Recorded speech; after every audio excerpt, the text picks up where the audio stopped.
Hello friends, welcome to my YouTube channel Kashi channel में आप सभी भक्तजनों का हार्दिक स्वागत है। फ्रेंड्स, जैसा कि हम सभी जानते हैं 3 जुलाई को है गुरु पूर्णिमा और सावन सोमवार की शुरुआत का प्रथम सावन सोमवार का शुभ दिन।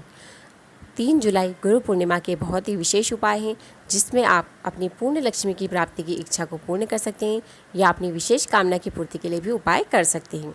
अब मैं आपको बताती हूँ गुरुजी ने अपनी कथा में कौन से 2 उपाय बताए हैं जिनको करने से आपको इन चीज़ों की प्राप्ति हो सकती है।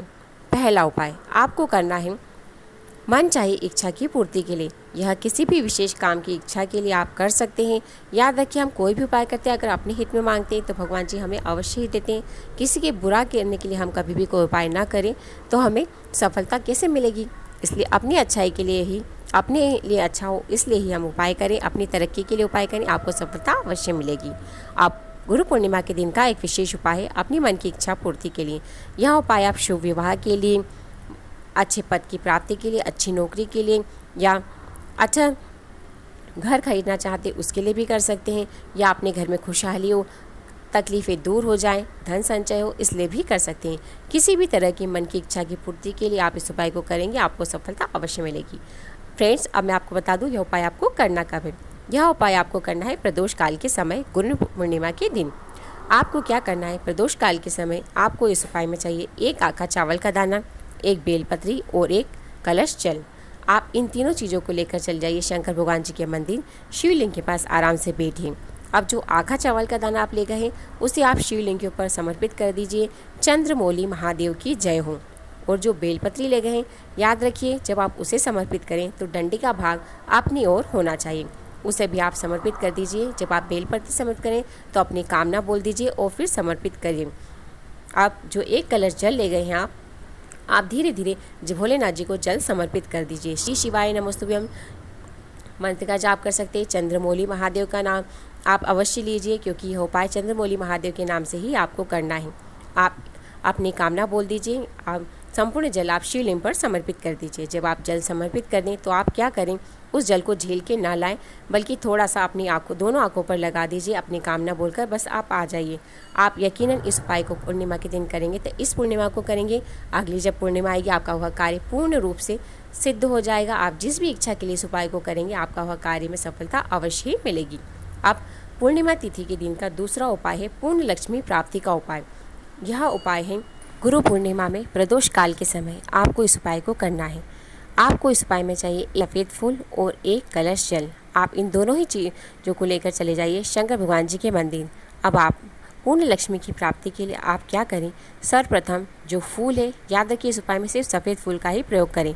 जो फूल है उसे आप शिवलिंग पर समर्पित कर दीजिए। खिला हुआ भाग अपनी तरफ होना चाहिए और डंडी शंकर भगवान जी की शिवलिंग की पीछे तरफ। अब जो जल ले गए हैं उसे आप धीरे धीरे समर्पित कर दीजिए। श्री शिवाय नमस्तुभ्यम बोलकर या ओम नमः शिवाय मंत्र बोलकर आप इस जल को समर्पित कर दीजिए। और संपूर्ण जल जब समर्पित हो जाए तो उस जल को अपनी आंखों में लगा दीजिए। अपनी कामना बोल दीजिए कि हे महादेव, मुझे पूर्ण लक्ष्मी की प्राप्ति का आशीर्वाद दीजिए ताकि मेरे घर में कभी भी धन संपदा वैभव की कमी ना हो। आपकी और 33 कोटि देवताओं की कृपा मुझ पर बरसे। आप बस आपको इतना सा उपाय करना है और आपके घर में पूर्ण लक्ष्मी की प्राप्ति का यह उपाय आपका सफल हो जाएगा। आपकी दिक्कतों का समाधान हो जाएगा और आपके घर में सुख, समृद्धि और ऐश्वर्य की बरसात होने लगेगी। अब है गुरु पूर्णिमा के दिन का तीसरा उपाय। यह उपाय भी आप अपनी मन की किसी भी इच्छा के लिए कर सकते हैं। यह उपाय भी आपको करना है प्रदोष काल के समय। आपकी कोई सी भी इच्छा आप उस उपाय के लिए इस उपाय को कर सकते हैं।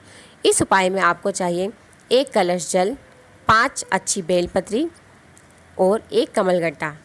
बेलपत्री और कमलगट्टा उस कलश वाले जल में आप डाल दीजिए और शंकर भगवान जी के मंदिर चले जाइए। याद रखिए जब आप जाएं तो अपने घर से ही सामग्री आप डालकर ले जाना है। परिंडे से जल लीजिए और बेलपत्री 5 और 1 कमलगट्टा उसमें डालकर ले जाइए। श्री शिवाय नमस्तुभ्यम मंत्र का जाप करते हुए आप चले जाइए शंकर भगवान जी के मंदिर। अब वहाँ पर आप शिवलिंग के पास बैठ जाइए।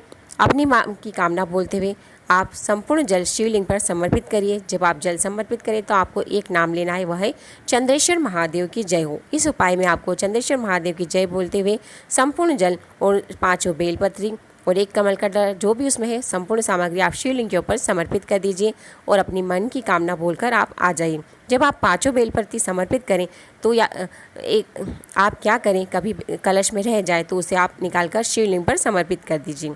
और अपनी कामना बोलकर आप आ जाइए। आपकी कोई कामना होगी, आप पूर्णिमा के दिन प्रदोष काल के समय इस उपाय को कर सकते हैं। याद रखिए, प्रदोष काल का जो समय होता है गुरुजी ने बता रखा है 4:30 बजे से 6 बजे तक का समय प्रदोष काल का होता है। आप इस समय इस उपाय को करिए, काफ़ी सफलता आपके हाथ में आएगी। आपका जो भी जिस भी कामना से इस उपाय को करेंगे आपके वह कार्य सिद्ध होगा।